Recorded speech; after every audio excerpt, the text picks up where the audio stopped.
வணக்கம். இப்போ ரீசென்ட்டாக செபியில் பார்த்தீங்கன்னா, இந்த எக்ஸ்பைரி டேல மாடிஃபிகேஷன்ஸ் அந்த மாதிரி நிறைய பண்ணியிருக்காங்க. அடிஷ்னலா ஒண்ணு இருக்கு. என்னன்னா, எக்ஸ்பைரி டே அன்னைக்கு மார்ஜின் வந்து இன்க்ரீஸ் ஆகுது. ஆக்சுவலா 2% இன்க்ரீஸ் ஆகுது அப்படின்னு போடுறாங்க. 2% இஎல்எம்ல வந்து இன்க்ரீஸ் ஆகுதுன்னு போடுறாங்க. இப்போ நம்ம மத்த நாள்ல எக்ஸ்பைரி டே இல்லாத நாள்ல நம்ம எடுக்கும்போது ஒரு மார்ஜின் இருக்கும். எக்ஸ்பைரி டேக்கு நீங்க ட்ரேட் பண்றீங்கன்னா, செல்லிங்ல எடுக்குறீங்கன்னா, அதுக்கான மார்ஜின் வந்து ரிவைஸ் ஆகும். அன்னைக்கு ஒரு நாள் மட்டும். இது எல்லா இண்டெக்ஸுக்குமே பொருந்தும். நிஃப்டிக்கு. நிஃப்டி வந்து வீக்லி எக்ஸ்பைரி இருக்கு. ஸோ, அதனால ஒவ்வொரு வீக்கும் அதோட எக்ஸ்பைரி டே தர்ஸ்டேல மார்ஜின் இன்கிரிமெண்டல் இருக்கு. பேங்க் நிஃப்டியும் மந்த்லி தான் இருக்கு. ஸோ, பேங்க் நிஃப்டியோட மந்த்லி எக்ஸ்பைரி டே அன்னைக்கு அடிஷ்னல் 2%ன்றது இன்க்ரீஸ் ஆகும். ஸோ, இந்த அடிஷ்னல் 2%ன்றது எப்படி கால்குலேட் பண்ணுறாங்கன்னு கொடுத்துருக்காங்க. இப்போ ஃபார் எக்ஸாம்பிளுக்கு ஒரு ஸ்டாடல் எடுக்கிறீங்கன்னு வச்சுங்க, வித் ஹெட்ஜோட போகிறீங்க. நிஃப்டி எடுத்துக்கிற எக்ஸாம்பிளுக்கு. ஸோ சிஇபிஇ செல் போகிறோம் அந்த மணியில் சம் லெவல் தாண்டி சம் ரேஞ்சில் ஒரு ஹெட்ஜ் எடுக்கிறீங்கன்னு வச்சிங்களேன், எடுத்துக்கிறீங்க. மேபி ஒரு 5 to 10 ருபீஸ்க்கு உள்ள ஒரு ஹெட்ஜ் எடுக்கிறோம்னு வச்சுங்க. அப்படி பார்க்க போனீங்கன்னா இப்போ நமக்கு ஒரு 49,600ன்றது மார்ஜின் தேவைப்படுது. ஓகேங்களா? இப்போது இதே வந்து நீங்கள் எக்ஸ்பைரி டேக்கு எடுக்கும்போது இது எந்த அளவுக்கு இன்க்ரீஸ் ஆகுதுன்றதை கால்குலேட் பண்ணி பார்க்கலாம். இதில் என்ன சொல்கிறாங்கன்னா, அடிஷ்னல் மார்ஜின்ன்றது அந்த 2%. ஸோ 2% தென் பார்த்தீங்கன்னா அந்த ஸ்ட்ரைக்கு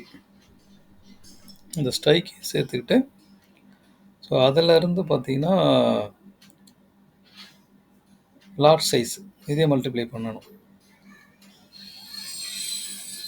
இப்போ நம்ம எடுத்த இந்த ஏன்னா இப்போதைக்கு பார்த்தீங்கன்னா உங்களுக்கு நிஃப்டி வந்து 24,700 கிட்ட இருக்குது. ஸோ 24,700 நமக்கு அடுத்த மணியாக இருக்கும். ஸோ நம்ம அதை எடுத்துக்கிறோம். இப்போ 2% அப்படின்னு பார்த்தீங்கன்னா, ஸோ 2/100 இது 2% இன்ட்டு மல்டிப்ளை பண்ணுறோம். இப்போ வந்து பார்த்தீங்கன்னா நம்ம எடுத்துக்கிற ஸ்ட்ரைக் வந்து 24,700 இன்ட்டு மல்டிப்ளை பண்ணிங்க. இதில் வந்து ஸ்டாடலில் போது நம்ம 2 லாட்டு எடுத்திருப்பீங்க இல்லையா? ஸோ 2 லாட்டுன்னு பார்க்க போனீங்கன்னா குவான்டிட்டி வந்து 15 வரும். ஸோ 50 அப்படி பார்க்க போனீங்கன்னா இப்போ இருக்கிற மார்ஜினோட 24,700 எக்ஸ்பைரி டே அன்றைக்கி நமக்கு இது இன்க்ரீஸ் ஆகும். ஸோ இப்போது நம்ம எடுக்கிறது 49,600. ஸோ அரௌண்டாக 50,000 வச்சுக்கலாம். ஓகேங்களா? 50,000க்கு இப்போ நமக்கு இருக்குன்னா எக்ஸ்பைரி டே அன்னைக்கு உங்களுக்கு இதோட அடிஷ்னலாக 24,700 ஆகுது. ஸோ ஆல்மோஸ்ட் பார்த்தீங்கன்னா ஒரு 75,000 அந்த ரேஞ்சுக்கு வருது நம்மளுக்கு இதில் பார்த்தீங்கன்னா. ஸோ இந்த டிஃப்ரென்ஸ் வந்து நமக்கு அதிகமாக தான் இருக்கும். ஏன்னா 2%ன்றது நம்ம எடுக்கிற மார்ஜினில் 2% கிடையாது. அந்த ஸ்ட்ரைக் ப்ரைஸு எத்தனை லாட் எடுத்திருக்கோம் அந்த லெவலை வச்சு இது வருது. ஸோ அந்த எக்ஸ்பைரி டே அன்னைக்கு நம்ம என்ன எடுத்திருக்கோமோ, ஸ்ட்ரைக் எடுத்திருக்கோமோ அதை பேஸ் பண்ணி நம்மளுக்கு வந்து இந்த இன்க்ரீஸ் ஆகிற மார்ஜின்றது வரும். ஸோ இது வந்து நிஃப்டிக்கு பார்த்தீங்கன்னா ஒவ்வொரு வீக்கும் இருக்கும். பேங்க் நிஃப்டிக்கு பார்த்தீங்கன்னா மந்த்லி ஒன்ஸ் வருது நம்மளுக்கு இதுக்கு.